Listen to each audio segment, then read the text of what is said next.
नमस्कार। आज हम भाषा के एक बड़े ही कमाल के सिस्टम को समझने वाले हैं, टेंसेस। अरे, ये वो जादुई औजार हैं जो हमारे शब्दों को कभी अतीत में ले जाते हैं तो कभी भविष्य में। कभी सोचा है हम ये कैसे बता पाते हैं कि कोई काम हो चुका है या अभी चल रहा है या फिर आगे होने वाला है? बस यही वो सवाल है जिसका जवाब हमें टेंसेस से मिलता है। तो आखिर ये टेंस है क्या चीज? देखिए, आसान भाषा में कहें तो ये ग्रामर का वो हिस्सा है जो किसी भी काम या घटना पर एक टाइम स्टैंप लगा देता है ताकि हमें उसका सही समय पता चल सके। तो आज की हमारी इस चर्चा में हम समय में एक सफर पर निकलने वाले हैं। हम शुरुआत करेंगे वर्तमान से, फिर अतीत की गलियों में घूमेंगे, भविष्य की एक झलक देखेंगे और आखिर में इन सबको एक मास्टर मैप पर समझेंगे। ठीक है, तो चलिए शुरू करते हैं। जरा सोचिए, टेंसेस एक टाइम मशीन के कंट्रोल पैनल की तरह है।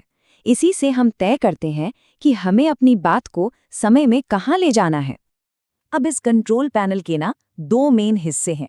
पहला, 3 टाइम सेटिंग्स, पास्ट, प्रेजेंट और फ्यूचर। और दूसरा, हर टाइम में एक्शन को देखने के 4 अलग-अलग नजरिए, जिन्हें हम एस्पेक्ट्स कहते हैं। बस इन्हीं दोनों को मिला दीजिए और बन जाते हैं हमारे पूरे 12 टेंसेस। तो चलो अपनी यात्रा सबसे जानी पहचानी जगह से शुरू करते हैं, यानी कि आज से, द प्रेजेंट से।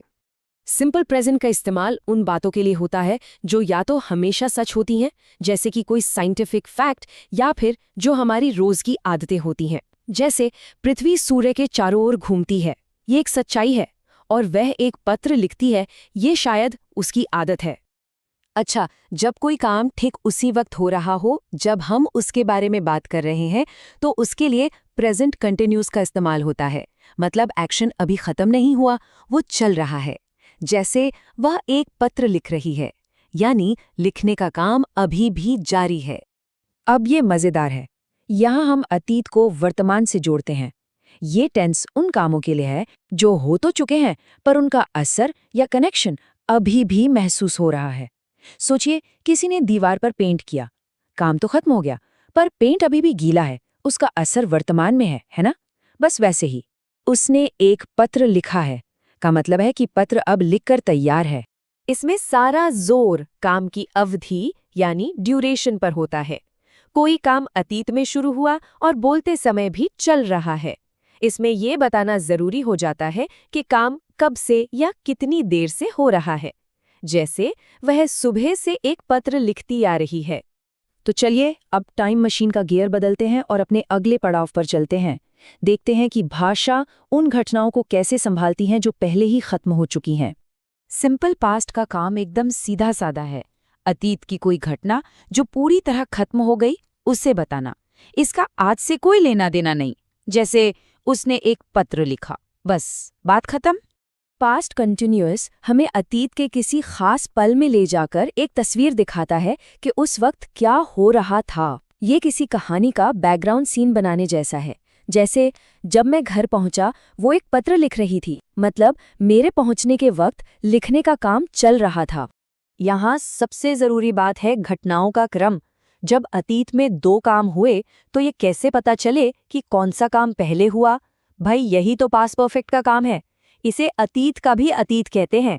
इसका सबसे क्लासिक उदाहरण है, डॉक्टर के आने से पहले मरीज मर चुका था। यहाँ 2 काम हुए, डॉक्टर का आना और मरीज का मरना। पास्ट परफेक्ट मर चुका था एकदम साफ कर देता है कि मरीज की मौत डॉक्टर के आने से भी पहले हो गई थी। अब सोचिए, अतीत में कोई काम लंबे समय से चल रहा था और फिर किसी दूसरी घटना की वजह से रुक गया। उस लंबे एक्शन की अवधि को बताने के लिए पास्ट परफेक्ट कंटिन्यूअस का इस्तेमाल होता है। जैसे जब बॉस कमरे में आए, वो 2 घंटे से पत्र लिखती आ रही थी। मतलब बॉस के आने से पहले लिखने का काम 2 घंटे तक चला था। अच्छा, अब हमारी यात्रा का आखिरी पड़ाव। चलिए टाइम मशीन में बैठकर थोड़ा आगे चलते हैं और ये पता लगाते हैं कि हम आने वाले कल के बारे में कैसे बात करते हैं। भविष्य की बात करने का ये सबसे सीधा तरीका है। सिंपल फ्यूचर का इस्तेमाल आने वाले किसी इरादे या भविष्यवाणी के लिए होता है। यह बस हमें बताता है कि आगे क्या होगा। जैसे वह एक पत्र लिखेगी। फ्यूचर कंटिन्यूअस हमें भविष्य में झांकने और कल्पना करने का मौका देता है कि किसी खास समय पर कोई काम हो रहा होगा।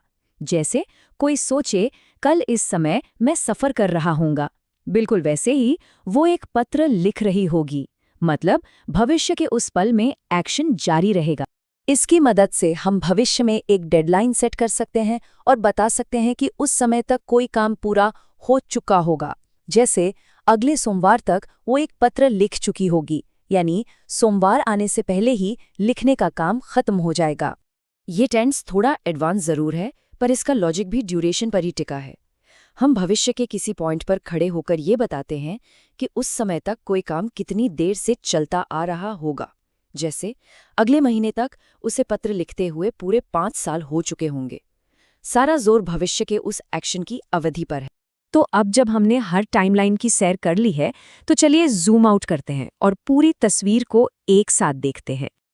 और ये रहा हमारा मास्टर मैप, पूरा का पूरा सिस्टम एक ही जगह पर।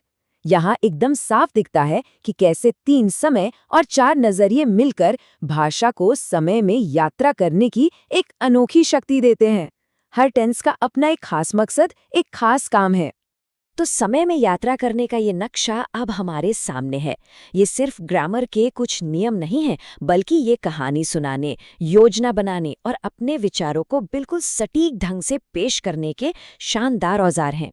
अब सवाल बस ये है कि इन औजारों से शब्दों की कैसी दुनिया